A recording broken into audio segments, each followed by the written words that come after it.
രാജ്യസഭയിൽ മുന്ന പരാമർശവുമായി കോൺഗ്രസ് എം പി ജബി മേത്തർ.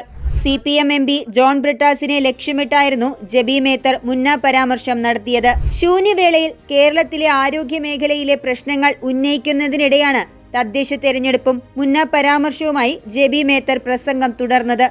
ആരോഗ്യരംഗത്തെ പ്രശ്നങ്ങൾ ഉന്നയിച്ചപ്പോൾ കോൺഗ്രസ് എം പി സംസ്ഥാന സർക്കാരിനെ കുറ്റപ്പെടുത്തിയും സംസാരിച്ചിരുന്നു. ഈ സമയത്ത് സഭയിലുണ്ടായിരുന്ന ഇടത് എം പി ജോൺ ബ്രിട്ടാസ് ഇടപെടാൻ ശ്രമിച്ചു. തുടർന്നാണ് ജബി മേത്തർ ജോൺ ബ്രിട്ടാസിനെ ലക്ഷ്യമിട്ടുള്ള പരാമർശം നടത്തിയത്. കേരളം ഇന്ന് തെരഞ്ഞെടുപ്പിലേക്ക് അടുക്കുകയാണ്. മാറ്റത്തിന്റെ പുതിയ ജാതകം കുറിക്കുകയാണ്. ജനങ്ങളെ മറന്ന മുന്നമാരുടെയും പാലം പണിയുന്നവരുടെയും അന്തസ്സില്ലാത്ത അന്തർധാര അവസാനിപ്പിക്കുന്നതിന് കേരള ജനത വിധി എഴുതും. ഇത് സാമ്പിളാണ്.